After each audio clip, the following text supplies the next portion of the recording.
Oui, bonsoir à vous et aux téléspectateurs. Je le disais, le 2 juin, l'Italie est en fête et célèbre l'avènement de la République. J'imagine que c'est un moment important pour tous les Italiens. Oui, c'est un moment le plus important de l'année pour les Italiens. C'est la fête de la naissance de la République. Donc, c'est le moment institutionnel le plus significatif de l'histoire de l'Italie contemporaine que nous célébrons en Italie, mais aussi à l'étranger dans les ambassades. Et comment ça se fête? Comment ça se célèbre justement? On a organisé ici à Monaco une fête, une célébration dans le Yacht Club de Monaco, à la présence de Monseigneur, des autorités du gouvernement et des autres autorités de la principauté. On a invité aussi la communauté italienne, une sélection de la communauté italienne, parce que comme vous savez, à Monaco, on a 8300 personnes qui vivent, qui habitent et qui sont résidents. Donc, oui, c'est une grosse communauté, hein. C'est la troisième communauté de la principauté. C'est une communauté importante et en croissance. En termes de nombre, c'est une communauté qui augmente et donc c'est une communauté très significative. Vous êtes ambassadeur d'Italie auprès de la principauté depuis 2020. Quelles sont les relations entre l'Italie et Monaco? Elles ne datent pas de 2020, hein, c'est beaucoup plus ancien. Je dirais que ce sont des siècles oui. de bonnes relations entre nos peuples et après entre nos États. Ce sont des relations historiques, ce sont des relations très étroites à niveau commercial, à niveau culturel, à niveau familial, parce qu'on a plusieurs familles qui sont des familles mixtes, c'est-à-dire italiens et monégasques qui se sont mariés, et donc on a une tradition aussi familiale qui fait partie de la tradition culturelle commune entre nos deux pays. Mais on a aussi des relations politiques et sur ces dossiers avec les autorités de la principauté et d'accord avec les autorités italiennes, on a créé des opportunités pour consolider cette relation spontanée qu'on a entre les deux pays aussi dans le cadre institutionnel d'une collaboration politique.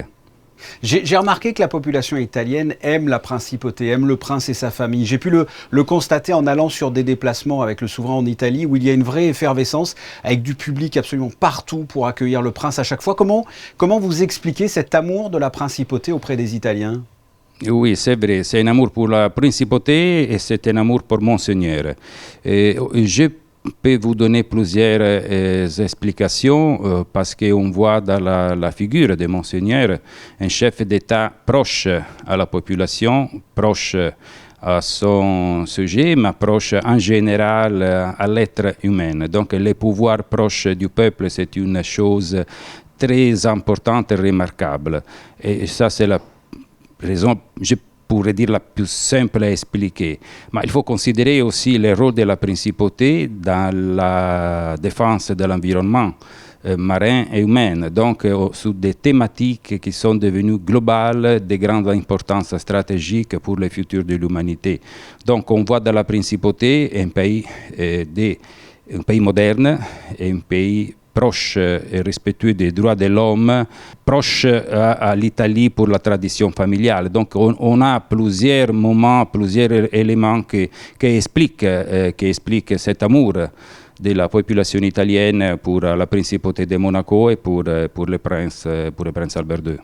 Il y a donc ce dimanche l'élection européenne et l'ambassade n'est pas mobilisée. Il y a une explication parce que parfois les Italiens peuvent voter à l'ambassade pour certaines élections, mais pas pour les européennes, c'est ça ?